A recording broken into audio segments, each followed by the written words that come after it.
normal day. That's all you want as a Manchester United fan, isn't it? One normal day. Welcome back, guys, to United View. And some breaking news coming in the last couple of minutes regarding Jadon Sancho, because we did kind of touch upon on the full-time view the comments that were made by Ten Hag in his post-match press conference regarding why Jadon Sancho was not involved with the Manchester United squad today in the 3-1 defeat against Arsenal at the Emirates. Now, we're going to get into what Ten Hag said, but kind of broad stroking this one. He said that his performance in training was not up to par, therefore he wasn't selected to be part of the squad.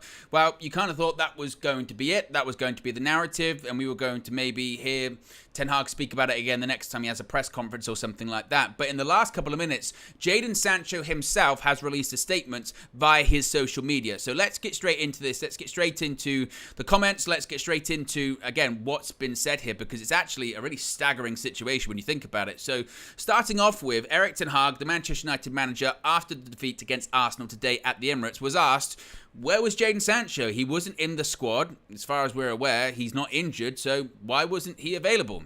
And Ten Hag said the following about Sancho, quote, on his performance on training, we didn't select him. You have to reach the level every day at Manchester United. You can't make choices. You can make choices in the front line. So in this game, he wasn't selected. So once again, let me just do that because I butchered it, saying that, quote, on his performance on training, we didn't select him. You have to reach the level every day at Manchester United. You can make selections in the front line. So in this game, he wasn't selected. You thought that was kind of where it was going to end. Well, as I mentioned, in the last couple of minutes, Jadon Sancho himself has released a statement suggesting that he is being made a scapegoat and that he believes he conducted himself in training very well this week. Here's what Sancho said. It's a screen grab from a notes page on an iPhone or something like that.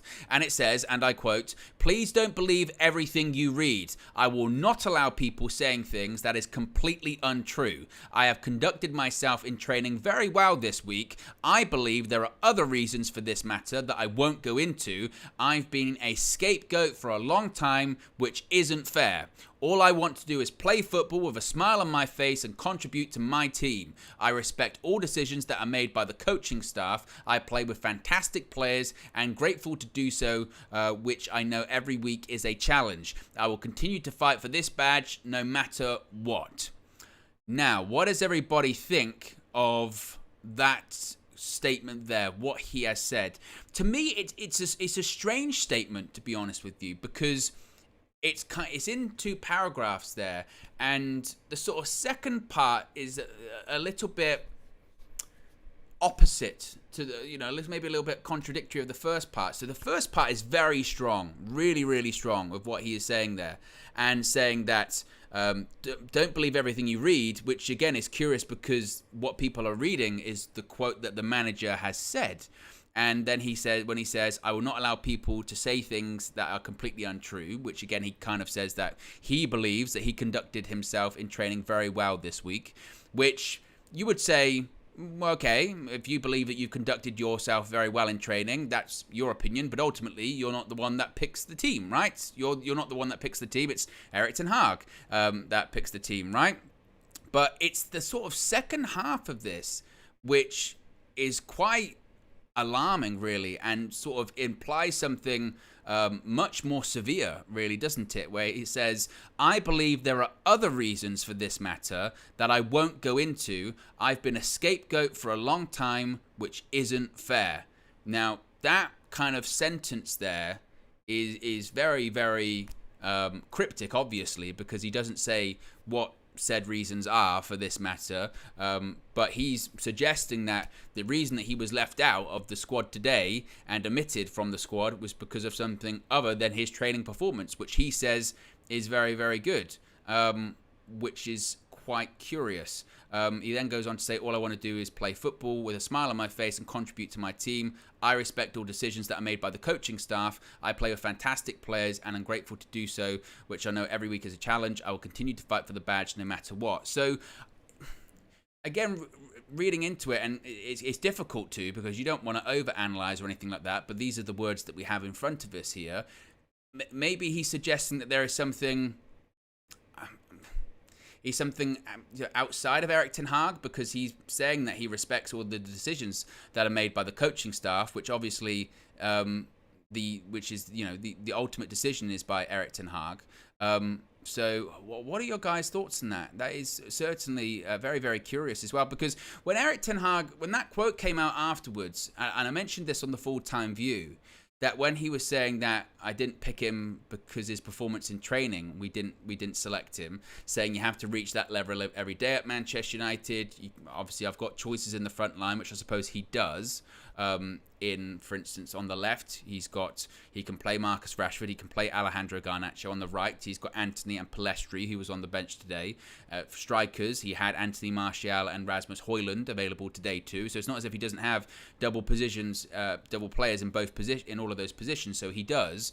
But at the same time, we saw Jadon Sancho play false nine, didn't we? We saw Jadon Sancho play false nine for the whole of the preseason, and I thought Jadon Sancho looked good. I thought Jadon Sancho looked sharp in preseason with his performances, and I was frankly baffled, and I mentioned it in particular after the game against Spurs, that when Sancho came on, and it was Sancho on the left, and to me that made no sense. Obviously, Jadon Sancho has played on the left throughout his career, but in preseason we saw him playing as a false nine, and I thought, and it was reported certainly, that was more a sort of trial for him. He was going to be maybe more influential in that position moving forward too.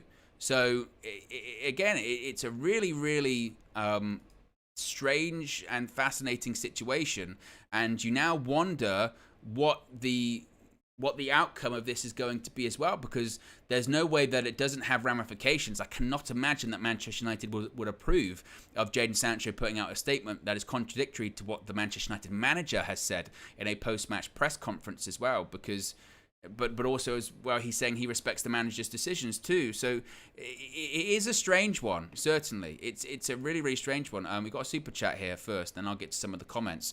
So Yellow Bathing Suit what name that is, says Ten Hag likes playing favourites, and you can tell Jadon isn't one of his. Well, certainly people have been saying that about Anthony on the right, isn't it?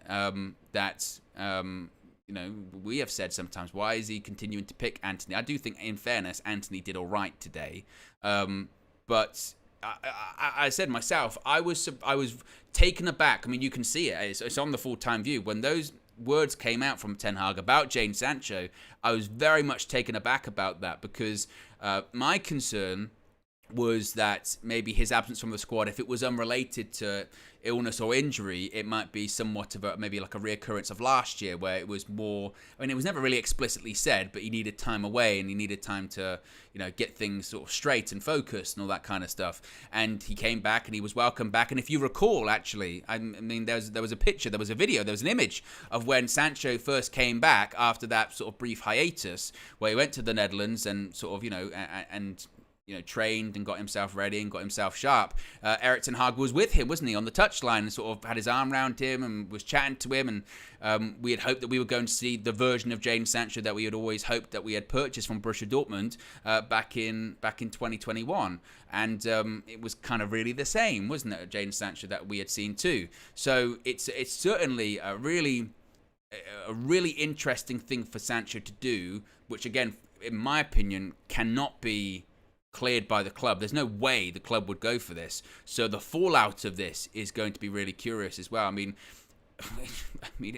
it's as I said when I started the stream off, I mean, one normal day as a Man United fan, realistically, not only do you get a loss in the manner in which we lost today, 2 last-minute goals, really, really frustrating, hurtful, positives take out the performance, but you got Maguire and Evans at centre-back, a mediocre transfer window, and then you're getting back into the situation, kind of what we had last year with really Cristiano Ronaldo, when you've got people then coming out and saying things to the media because they've got grievances with the club, they've got grievances with the management, they've got grievances with the owners, and they feel that, a bit like Ronaldo, right? He felt that he was also being made a scapegoat. He felt that he was being unfairly treated or unfairly blamed on certain things, and he, came out and criticised not only the ownership but also the manager as well. In that interview with Piers Morgan, he did, saying he didn't believe that he was, telling the truth and respected him, and those things happened. And obviously then we know how that situation ended, how it ended with Ronaldo leaving. Now, do I think that's going to happen with Jadon Sancho?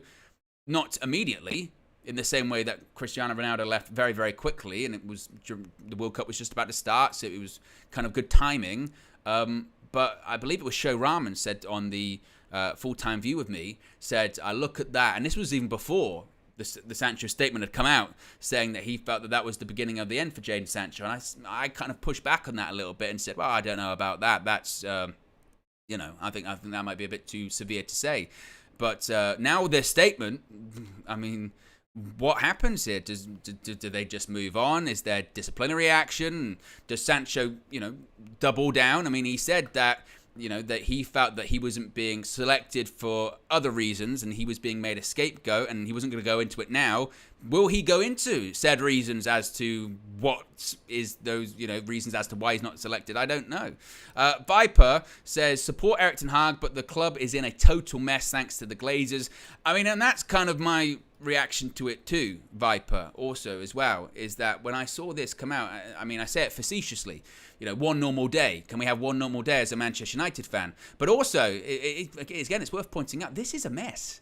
This situation also is, again, just another PR disaster for Manchester United. I mean, just take a step back and look at how this club is run. I mean, talk about being rotten inside and out. You've got, as I mentioned, a transfer window that's mediocre. You're scrambling around the last couple of days. Loan signings that you can't afford. FFP, all that kind of stuff. The PR disaster, wherever you sit on it, regarding the outcome of the Mason Greenwood investigation and attempted integration and the leaks that came out about that and just the manner in which that happened as well. I mean, again, regardless of how you feel about that, about which way it went, I think everyone collectively can say that the way that it was handled was an absolute disaster. You look at the transfer window of how that ended. You're on the back of a defeat today, which despite the negative being that we lost, there were some positives to take out of it, in that one of our new signings had just played, and yes, there were injuries, but there were some sort of bright sparks in it. And now we've got a situation where it's more player unrest. We've got a player openly coming out and releasing a statement saying what the manager is saying about him is bullshit. Realistically too, it's staggering. And you look around at any other Premier League club, this doesn't happen. It doesn't. The club, as I've said, is rotten from the inside and out, and you don't know who to believe. Is Jadon Sancho right with some of these suspicions, whatever they may be, that he has? I don't know myself how I feel about releasing a statement, sort of saying no, what the manager's saying about me isn't true, but at the same time, if he feels he's being scapegoated, then he might feel I have a right to defend myself. I need to defend myself. I can't have my name be slandered because, frankly, in fairness, I have seen since Ten Hag said that as well, you've seen the reaction to it on social media because he's a high-profile figure. He's the highest... Again, think of this too. This is the highest paid player. The highest paid player at Manchester United is coming out tonight after a loss in which he wasn't included into the squad and saying that what the manager has said about him isn't true and he's been made a scapegoat. That is unbelievable. I mean, what an incredible situation that is at Manchester United. And it's another absolute disaster, realistically. And frankly, with Sancho too, he's already a divisive figure. Some people will say he's a flop. Some people will say this season it was make or break. People have got issues with his contract, which isn't his fault. That's not his fault. His contract that he's on, that was given to him. That is a sin of the past from Ed Woodward and the poor financial planning that is Manchester United, or just the poor business that is Manchester United. Oh, by the way, since I was talking about PR disasters, there's also rumours that the Glazers aren't going to sell as well. You've got articles coming out saying that they're going to wait 2 more years because they think they can basically get near double what's being offered right now. They're looking for 10 billion, even though the fees that are put on the table from at the moment are world record fees for a club that is decrepit, for a club that I've seen all the stuff on social media about the Bernabeu. Have you seen that video of the brand new reinvented Bernabeu? It's incredible. Real Madrid have spent 4 years doing it up. Ours has got leaks in the roof and mold on it. Last year, they thought that it was resolved because they put a coat of red paint on it. Quite literally glittering a turd. And no disrespect to Old Trafford because it's the theatre of dreams, but everything needs to be done up. And everything needs to be taken care of. Everything needs to be preserved. And so you've got all of that going on. Then you've got, as I mentioned, the stuff that happened with the outcome of the Greenwood situation and how that was handled, regardless of, like I said, of whether you think it was right or wrong in terms of direction, the transfer window, the stuttering start to the season, and it's all falling under this just shambolic running of a football club. What are Richard Arnold and John Murtough doing at this point? What are they doing? And there will be people that, still believe that, Cristiano Ronaldo was scapegoated last season. They'll be like, see, it's happening again. See, he's right. And I don't believe, honestly, my concern is that this is a flashpoint, but my concern is I don't think this ends here. I think this gets worse. And maybe that's irresponsible of me to speculate like that. But I don't see how that can get better without getting worse first. Because now we're in a situation where Erik Ten Hag or Manchester United, they have to now defend themselves. Because while Jadon Sancho's not, outright accusing them of, something really, really bad or anything like that, he's saying that he's being made a scapegoat. At the same time, whilst he's saying that he respects the coaching staff and the decisions that are made by the coaching staff, he's suggesting that there are more nefarious reasons as to why he's not been selected today, outside of his training performance this week. So what is going on? What is going on in that dressing room again? And do we have to already, after 4 games this season, look at a Manchester United side that has a toxic dressing room? And when things start to add up a little bit, when people start to go, I tell you what, some of the players, when when you watch them on the pitch, you go, it doesn't feel cohesive. It doesn't feel like, when you just go, something feels off. And maybe I am looking too much into it with that as well. But this is a very familiar feeling as a Manchester United fan, isn't it? A very familiar feeling to have negative results, negative boardroom, obviously, a negative transfer window, and possibly a negative dressing room too. That's not good. Factions and cliques in the dressing room are not good. Football's a team sport. And now we've got clearly individuals that feel like they're aggrieved as well. Just seeing here, and again, this is, as I mentioned, whilst we're live, it's a developing news story. And it looks like Marcus Rashford, I would guess, considering he's close friends with Jadon Sancho, unsurprisingly, is supporting his teammate and supporting his friend, because Marcus Rashford has liked Jadon Sancho's tweet. That's where we're at, folks. We're looking at people's likes of statements on social media between, a multi-billion-pound football club on the day that we've lost a football match against what you would hope would be is a rival for honours and success this season. We are now resorting to looking through people's social media and looking into people's likes and all that kind of stuff. But Marcus Rashford, if you go on his Twitter account, you can see it, has liked Jadon Sancho's statement, which once again, if you are just joining us, because we've got nearly 4,000 people watching, so if you haven't already, click the like button, be sure to subscribe, bottom right hand corner. We have 30 subscribers away, as you can see right there, from 151,500. So if you haven't already, subscribe. If you haven't already too, click the like button, because this is going to be clearly a very much developing story. And as I've said, this is very significant, because this is a player coming out and saying what the manager has said about me is not true. What the manager is saying about me is not true. And the reasons for why I was not involved today, I think, are more severe than just my training performance. So once again, if you are just joining us as well, now people are saying it's a fake. This is where we're at again, guys. Oh my God. Let's have a look. Let's type this in. Rashford. God. Oh, that's like I said, one normal day. No, he hasn't liked it. Well, people picked up on social media. I did, because it was on one of these accounts, these aggregator accounts. Shame on me. Shame on me. Ugh. I mean, I can go to it. I mean, let's go to Jadon Sancho's thing, because if you go to it, a lot of the time the sort of top people will go to the top. So see if there's any big supporters or anything like that. Can't really see. Not going to go through. It's been liked by a lot of people.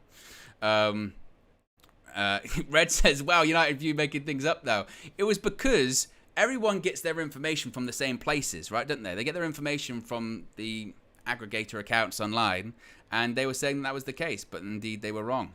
Peacekeeper Mo says Owen getting old. But nevertheless, you're right. Someone said it's not really a joke. It's no laughing matter. It's not. So again, let's just reaffirm this, and I'll get to your super chats because I can see them also piling up there as well. If you are just joining us, Erik Ten Hag was asked after the defeat against Arsenal today about Jadon Sancho's absence. The question was, where was Sancho? Wasn't in the squad, didn't travel with the squad to North London. We haven't heard anything that he's injured. Is he injured? Is he ill? What's going on? And Erik Ten Hag said, and I quote, the reason for not picking him, on his performance on training, we didn't select him. You have to reach the level every day at Manchester United. You can make choices in the front line. So in this game, he wasn't selected. And one thought that this was just going to end there, right? That is just going to end there. Then Jadon Sancho, maybe 15, 20 minutes after that, released a statement on social media. This is real. Saying, please don't believe everything you read. I will not allow people saying things that is completely untrue. I have conducted myself in training very well this week. I believe there are other reasons for this matter that I won't go into. I've been a scapegoat for a long time, which isn't fair. All I want to do is play football with a smile on my face and contribute to my team. I respect all decisions that are made by the coaching staff. I play with fantastic players and grateful to do so, which I know every week is a challenge. I will continue to fight for this badge no matter what. So once again, it's just again as I sort of read it, as I read the statement over and over and over again to kind of get my head around it. As I said, the second part of it.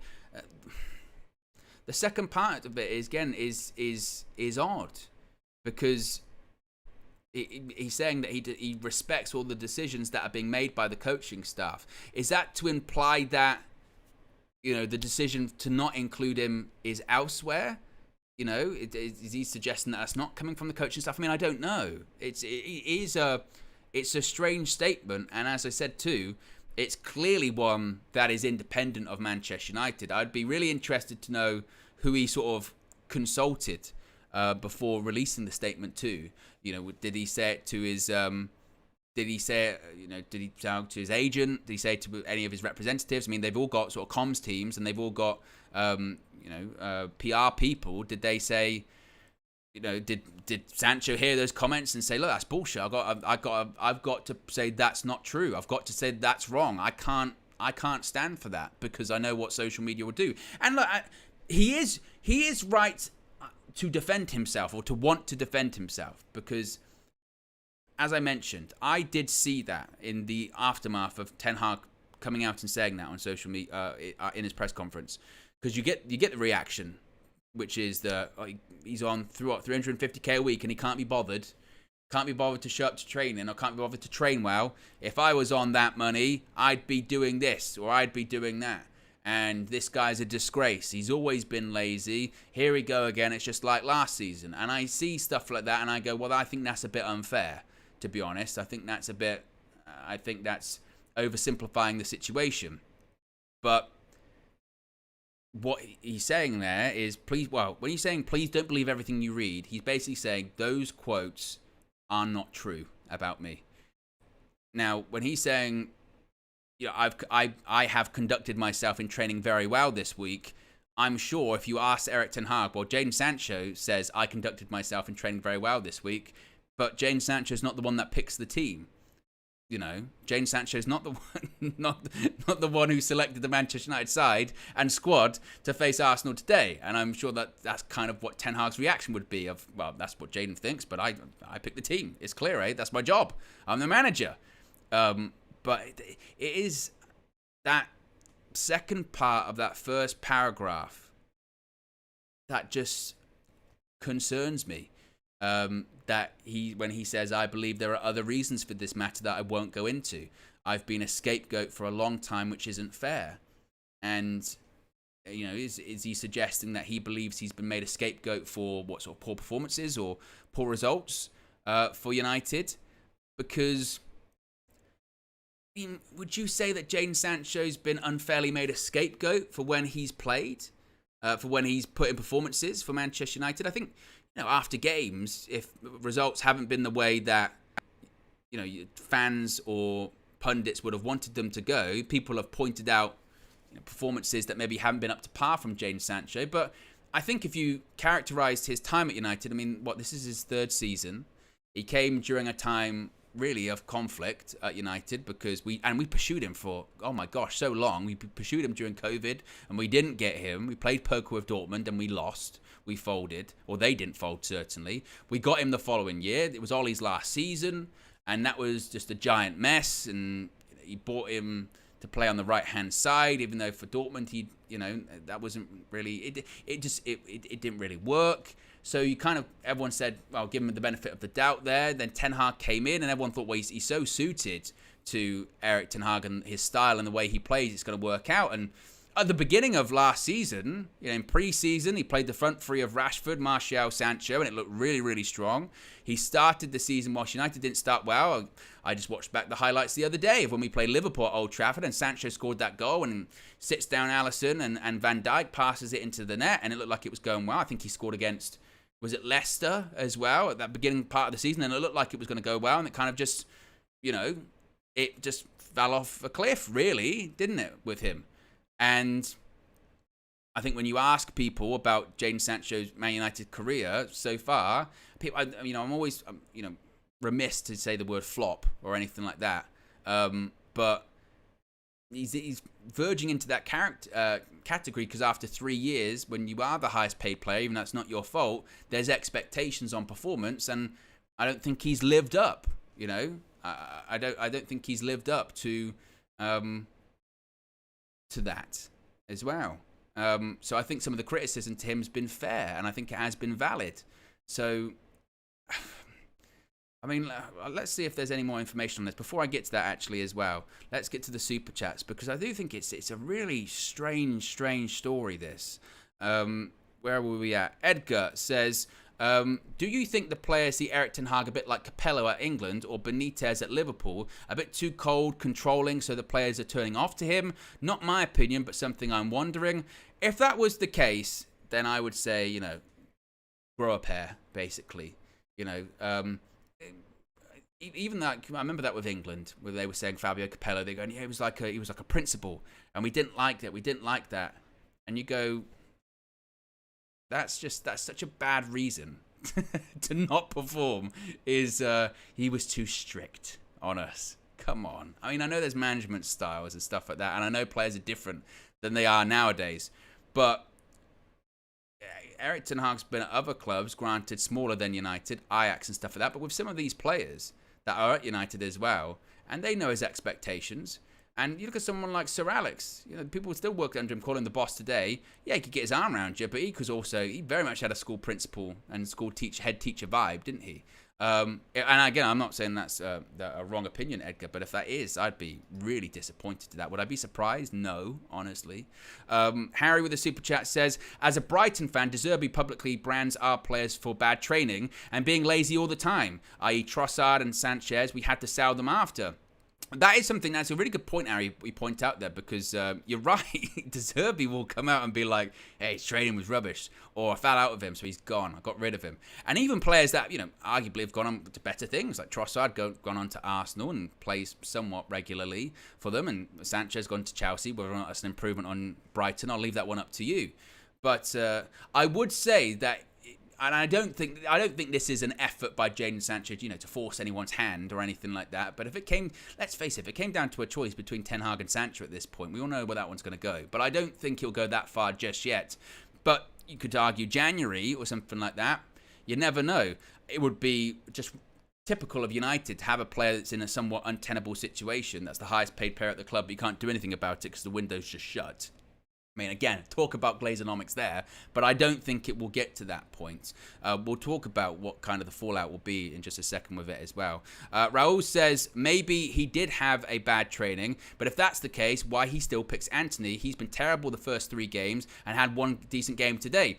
Well, that's the thing, though, but we don't see Anthony in training. Not to say, like, I'm an Anthony back or anything like that, because I haven't been. I've been really critical of Anthony this season, and I've agreed. I remember against Spurs coming out of it afterwards, you're like, what is he doing? He's not productive. Same with Wolves. In all of these games, it's been like, what are you offering? I've said before, it's so frustrating. I call him a 1 out of 10. Not for saying that that's his performance level. I mean, in terms of taking on a player going past him, he does it 1 out of every 10 times. It's not a case of whether he can't do it, because we've seen him do it. He just doesn't. And he hasn't shown that level of improvement. So if he's sort of suggesting about maybe people playing favourites and stuff like that, then he might have a valid argument.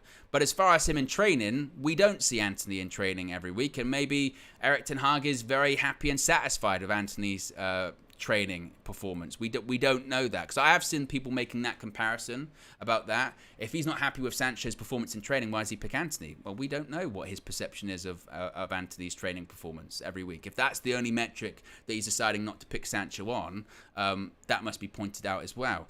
DN Vlogs has been a member for 6 months. Says apparently Rashford likes Sancho's tweet. Fake news, DN Vlogs. I fell for it too. Unless he liked it and then someone went, don't like it, Marcus. Unlike it. DM Vlogs said Southgate said the same thing as Erik Ten Hag in 2021. I did just see someone say that about like a Samuel Luckhurst tweet. Let's see if I can find that. I mean, you know what it's like, guys, with these solo lives, because I've done it by myself. If you see anything that's you think is worth talking about, tag me in it at Owen United View on Twitter, and we can kind of bring it up.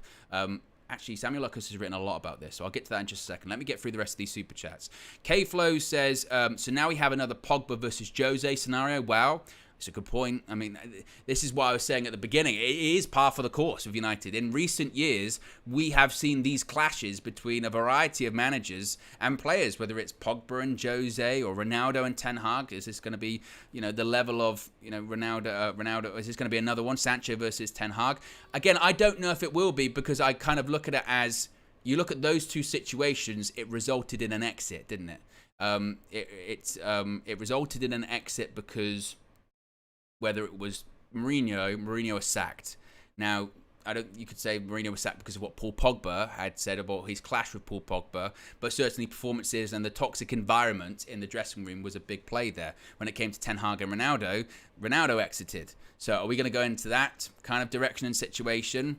More news certainly will come out. Zayn Miasi says, Rice, baby. Rice signing of the summer. He scored a good goal today. I thought Declan Rice played quite well. I will say, though, when it comes to Arsenal fans, first of all, I'm not that fan, so congratulations. You won the game today. I will always shake someone's hand at the end of a game. Good sportsmanship and all that kind of stuff. And I will welcome the banter from Arsenal fans, because if it was the other way around, we would give it. Although, I do think some Arsenal fans that are like, see, we peppered you. And you go, if you really think you peppered us? Because if I was an Arsenal fan, I would have a thing in the back of my head that would say, Man United, they've got a lot of players missing. And, it wasn't their best team. And we got away with it. We got quite lucky in the end. That was not a 3-1 game. So, congratulations on winning the game. But there you go. Hussein says, Rashford liked Sancho's post-United crumbling. He did not. We did check that. Lucas Chan says, hopefully Sancho and Ten Hag can sort this out over the international break. Game Fanatic says, Pogba was harshly criticised for his price the whole time at Man United, and I think he did more for us in his first season than Sancho's whole time here. So there you go, and I think I'm caught up with the super chats there as well. Of course, they are still open, so if you do want to have your say, we'll get that up on the screen too. We've still got over 3,500 people watching and less than 500 likes. So if you haven't already, click the like button, and remember, be sure to subscribe. Bottom right hand corner, you can see top right hand corner, we are 13 subscribers away from 151,500. So if you haven't already, be sure to subscribe, click the notification bells, because this might be a busy international break, one would think. So here we go. This is what Samuel Luckhurst has said. He's spoken quite extensively on this. So he points out, which is true, actually, I forgot about this too. Do you remember when Ralph Rangnick was the interim Manchester United manager, and he had said something about Anthony Martial and about his sort of commitment and all that kind of stuff? What happened? Anthony Martial came out and denied it. I've completely forgotten about that. He says this is reminiscent of Martial denying what Ralph Rangnick said about his refusal to play at Aston Villa 2 seasons ago. Which, again, I'd completely forgotten about that at the time. That was, I remember that was one of... And then what happened? Martial went out on loan because his position under that coach was untenable. And Rangnick was like, well, fuck this guy, basically. Send him out on loan to Sevilla. So... this is quite interesting. So Samuel Luckhurst has got a post, a tweet, an article, I don't know, that he posted on June 25th, 2021. Saying that, quotes, as suspected, Sancho's lack of playing time for England is more down to training form rather than fine club form at the end of the season. He quote tweeted this just half an hour ago, saying, quote, Sancho's playing time at Euro 2020 was limited until the quarterfinals due to training form. Southgate confirmed that and said there was an improvement after Sancho's move to United was agreed. Sancho is entitled to feel aggrieved by Ten Hag persisting with Antony, who's been dreadful, and Martial starting ahead of him, but it's a dire state at Manchester United that players are emboldened to publicly call out the manager. Sancho's not been, quote, scapegoated.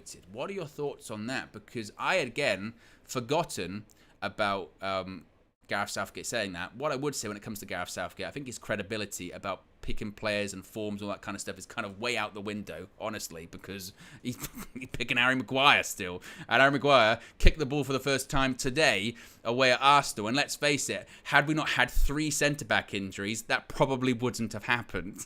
So let's not even get into that, or 2 at the very least. So maybe Gareth Southgate sort of, what's the phrase at the moment? Talent ID. The talent ID from Gareth Southgate's a bit wayward. That compass is a bit skewed.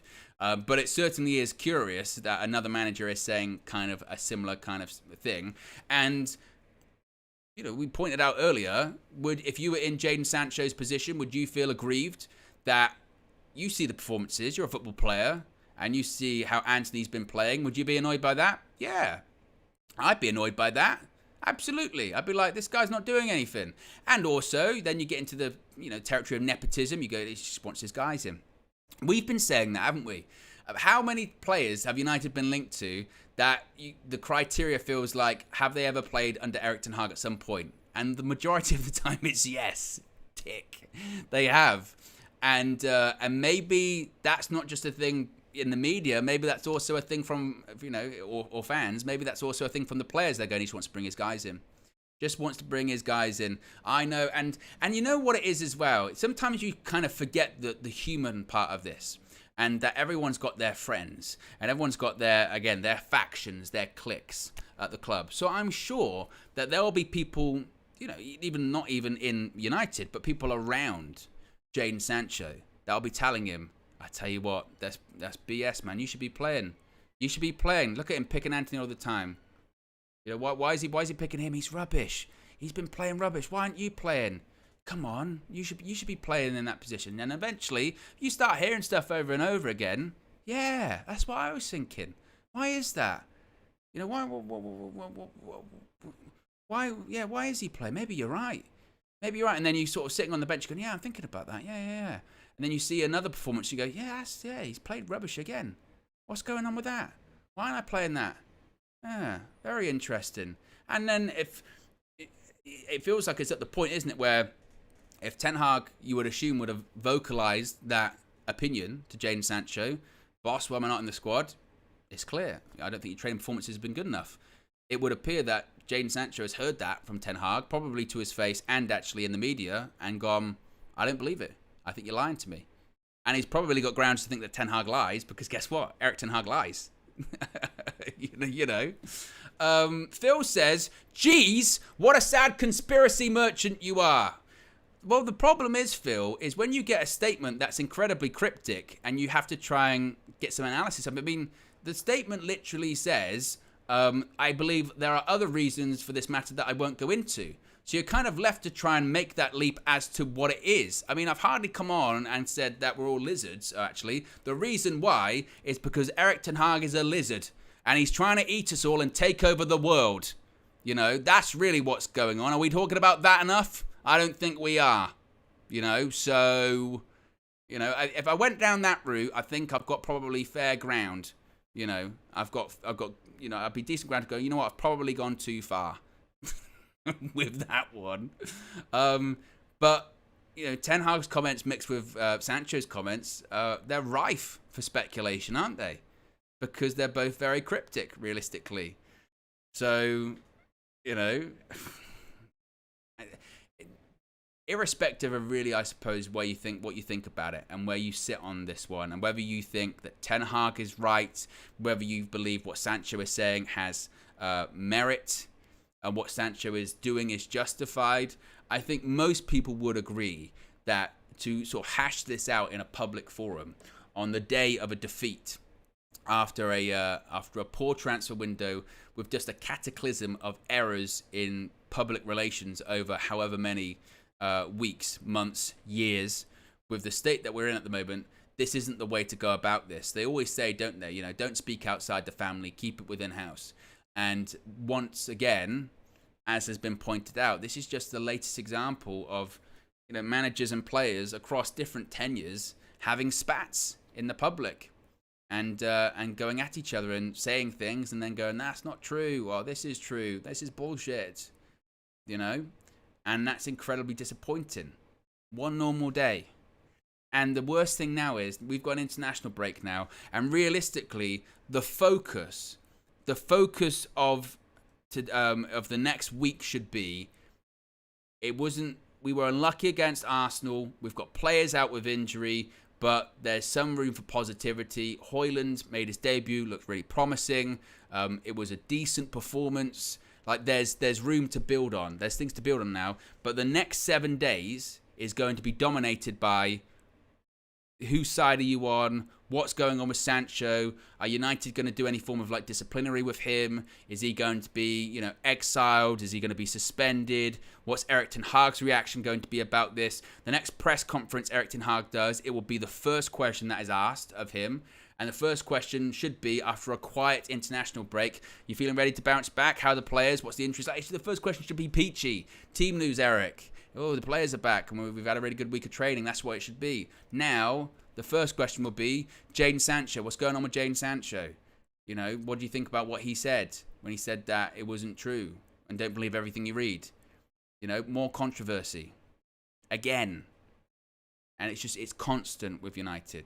Constant. Super chats here. Where are we? Red Baron says, bad results, but I think we played pretty well. To be honest, this is what I was saying after the game on the full-time view. And I know that, after a defeat, you get those people that will say, you're making excuses, toxic positivity, you're part of the problem. And I think judging it on that game, you look at it and say, you end up with a situation when you play Johnny Evans and Harry Maguire at centre-back at the Emirates in 2023. What do you expect? Again, what do you expect?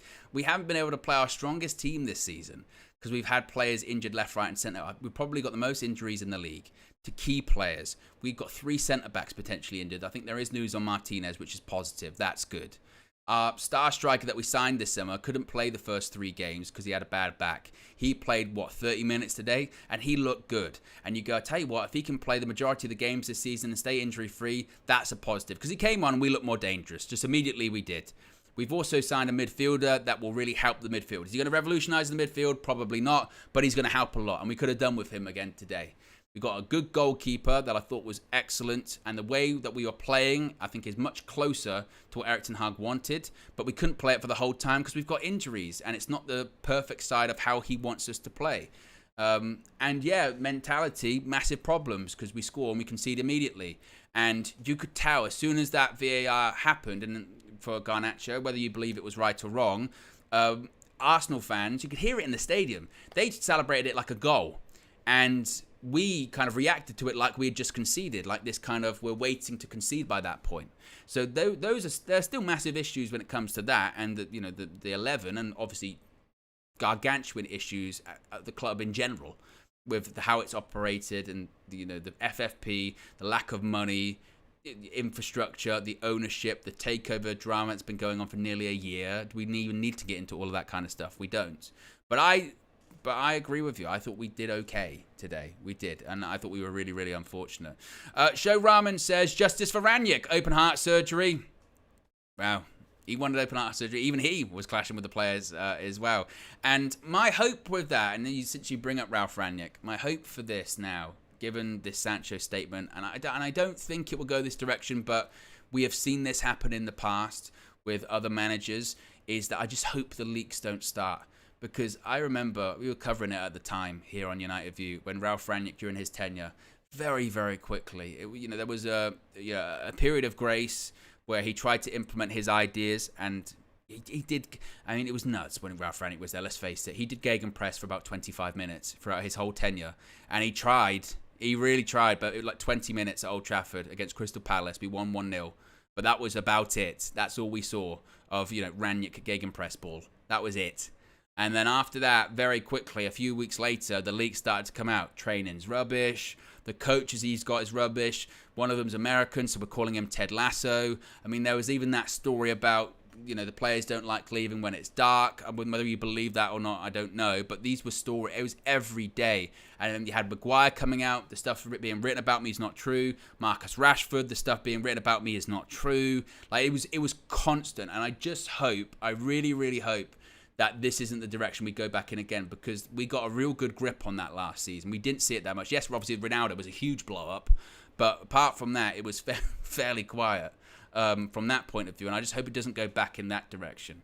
K-Flow says, the club harbours spoilt prats. Pep called out his players, De Bruyne, Calvin Phillips, and none of them came to counter the manager with stupid statements. I mean, it was an interesting one because Pep said that Calvin Phillips was fat, didn't he? He was overweight. He was fat. And it'd be interesting to know what a United player would react to that. I'm not fat. Don't believe everything you read. I'm scapegoated for my obesity. It's not true. Here is my BMI. Here is my weight. Here is my waist size. I am not obese. Never. I am not. And it is true. We just don't see it. Maybe we don't see it at other clubs because I don't know about you, but I don't pay that much attention. But you do see it. It's not out of the realm of possibility for managers rather come out and criticise their players. In fact, I think Ten Hag more than most goes above and beyond to protect his players in public. This is why it's so jarring, I suppose, really, isn't it? Because Ten Hag doesn't really do this. We haven't seen him really criticise, go in on his players in public. It's a very Mourinho, Conte thing to do, isn't it? I've been like, no, he's rubbish. That's why I didn't pick him. Or, I'm having issues with him. Ten Hag doesn't tend to do that. He'll back you to the press and then he'll go back, to the dressing room and chew you out. But that's why this was also quite jarring too.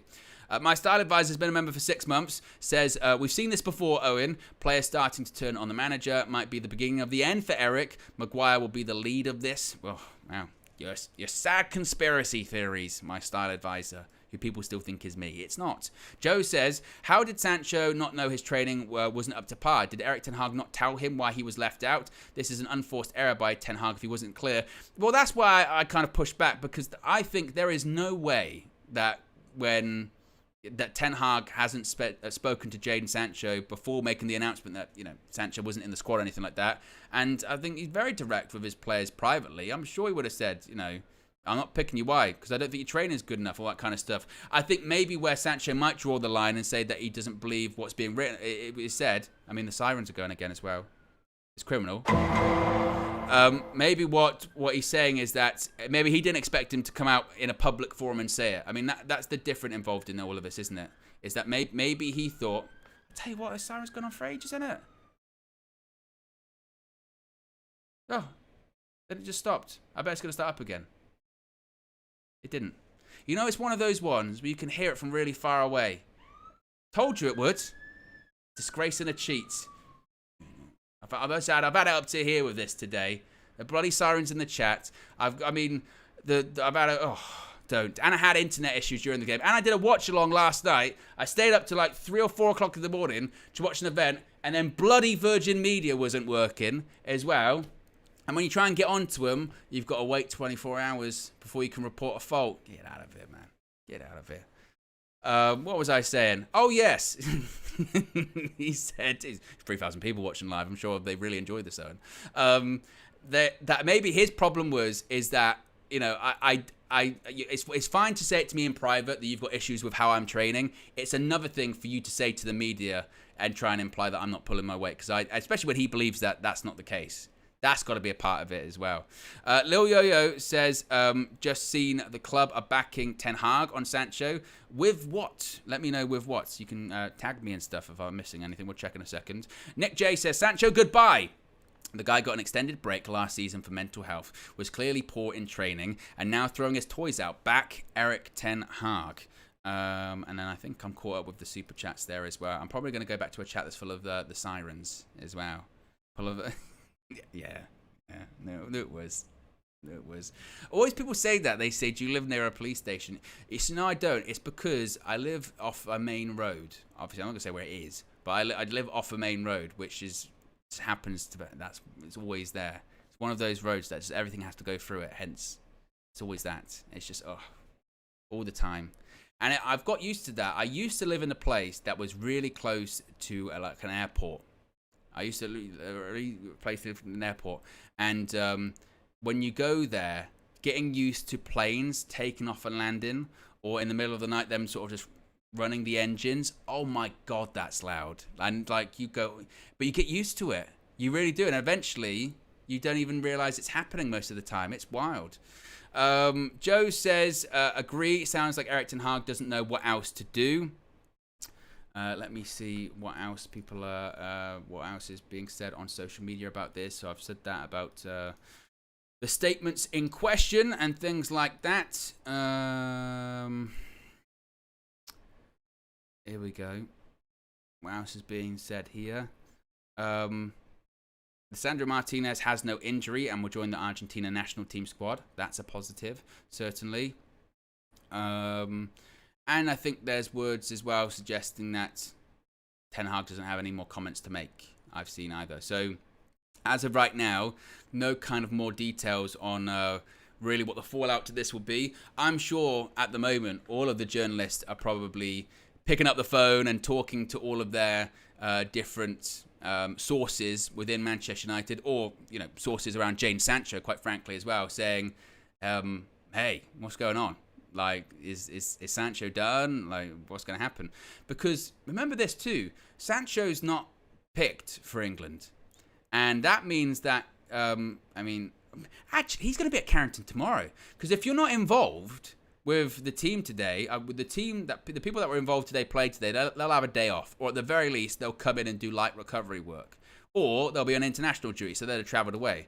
So it's going to be awkward.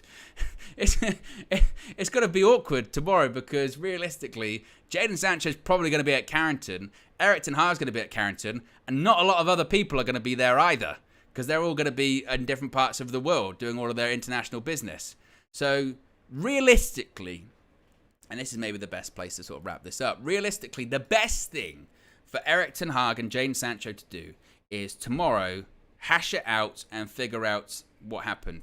I think that whoever advised Jadon Sancho to put a statement out there, I don't think that's the best advice to give, because nobody wins. When you do this in public, nobody wins. And you could argue, why did Erik Ten Hag say it? He got asked a question, and could he have maybe said something different and lied? It's the media. Like, who gives a shit? If you'd have just said, oh, he had a slight problem. Maybe he should have said it a bit like that. Maybe he should have just said, he's got a slight problem, so we just didn't want to risk it today, or something like that. He could have said it. You don't say what that problem is. The problem is that he's not training very well. It's slight problem.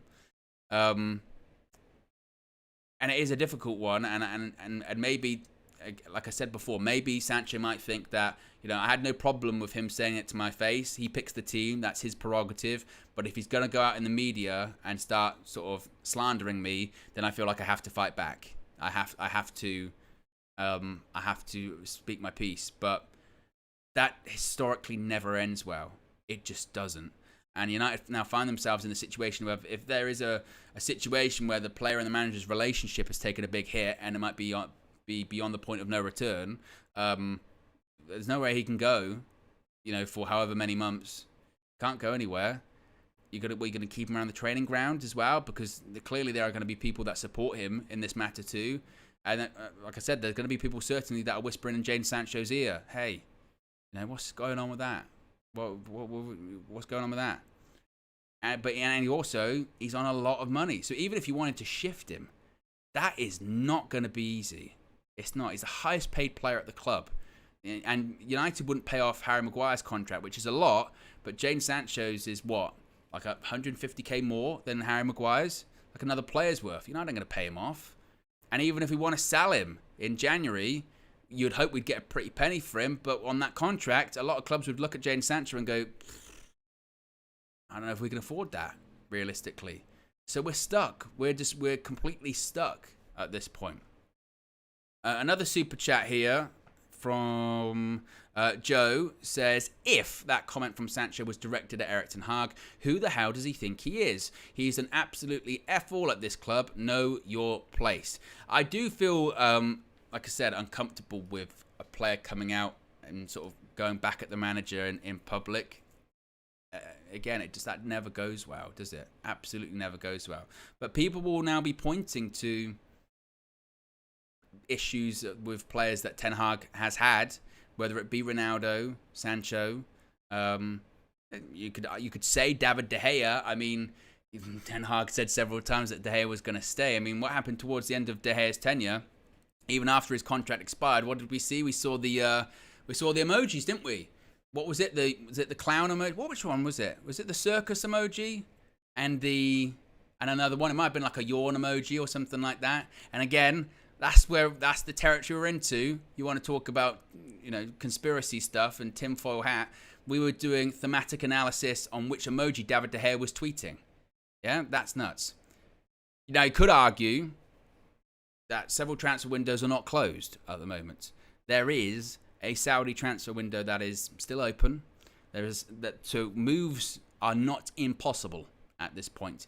If the situation had got to the point whereby Erik Ten Hag goes to the Man United higher-ups and says, I think that Sancho's position is untenable in this squad. He disrespected me. He said, that was out of line. I picked the team. He's come out in the media and said something against me. I'll never pick him again, etc., etc., etc. He needs to go. Then we've seen the sort of Saudi recruitment strategy. We know their window shuts. When actually is it? Is it the 20th, 7th? I think it's the 7th, isn't it? So this would be something that would have to be done in the next 4 days, which isn't impossible. They wanted to get Mo Salah. I say didn't happen. Again, it's still possible. Very, very unlikely. But I think if they heard the news that Jadon Sancho had suddenly become available and they wanted to bring in more players before their window closes, it could absolutely be an option for them. No doubt about that. That could be an option. So I would say maybe keep an eye on that. And obviously United can't do anything with that money now, but come January they might decide to do that. So again, I would say keep an eye on that one. The reaction to this, the fallout from this, the reporting from this too, is going to be really interesting because I think, like I said, I see this getting worse before it gets better. In all honesty, I don't see how it can get much better, unless there's kind of like a formal apology or because. Again, Ten Hag or United have to release a statement now. Just thinking, what is the logical next step for what happens? I mean, before I wrap it up, let me know what you think is the logical next step for this. What does Ten Hag and United do in reaction to this? Do they say nothing? Do they just carry on? Do they just go, wow, that was annoying? Do they fine Jadon Sancho? Do they suspend Jadon Sancho? Do they, like I said, do they reach out to the Saudi Pro League and say, we think we've got a player about that maybe we should that would be available? I mean, you talk about the right hand side and Anthony being the preferred player in that position, which clearly he is. But it was reported for a while, wasn't it, that Facundo Pellistri was going to be going out on loan this summer.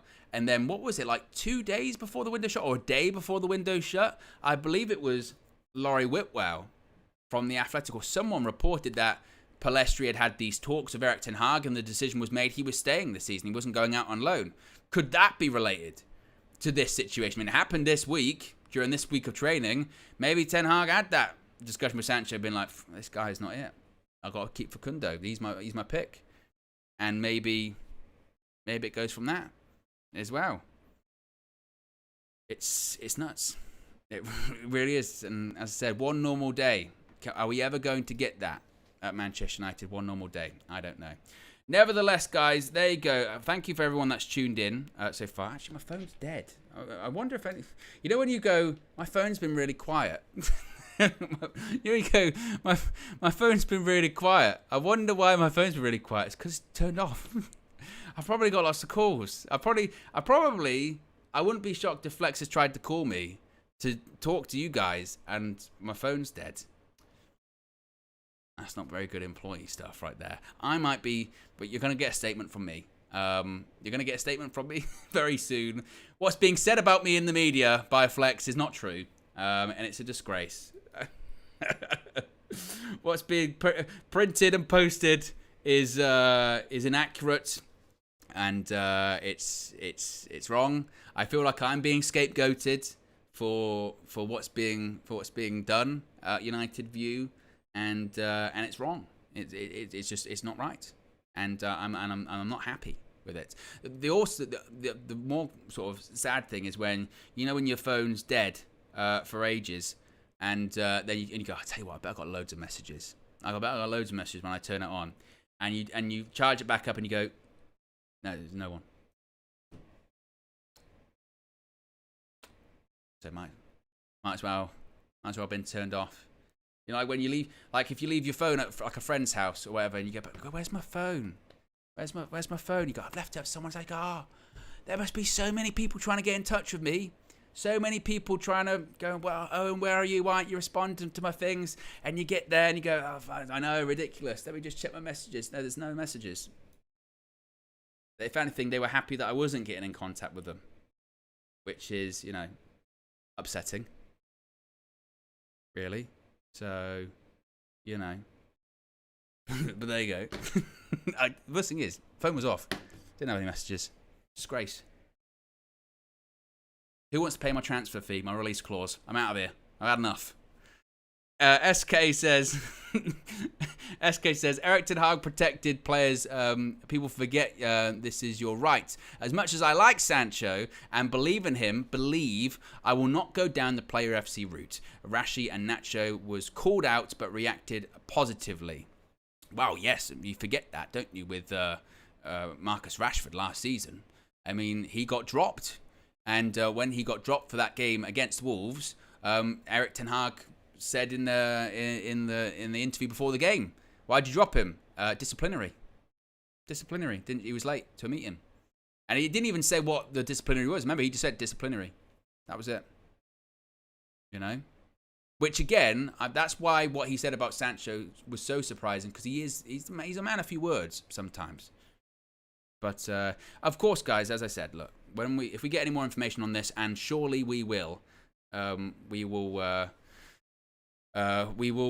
cover it here at the channel. Obviously, we'll be live tomorrow morning. I will be live tomorrow morning, doing Match Day Reloaded, or possibly, it might even have to be a new show, depending on where this goes tonight. So stay tuned for that. Check out all of the fan views. I know, obviously, we've come here to discuss all of this, and it's been a crazy hour. It's been a crazy day. It's been a crazy few months. Sleep's overrated, folks.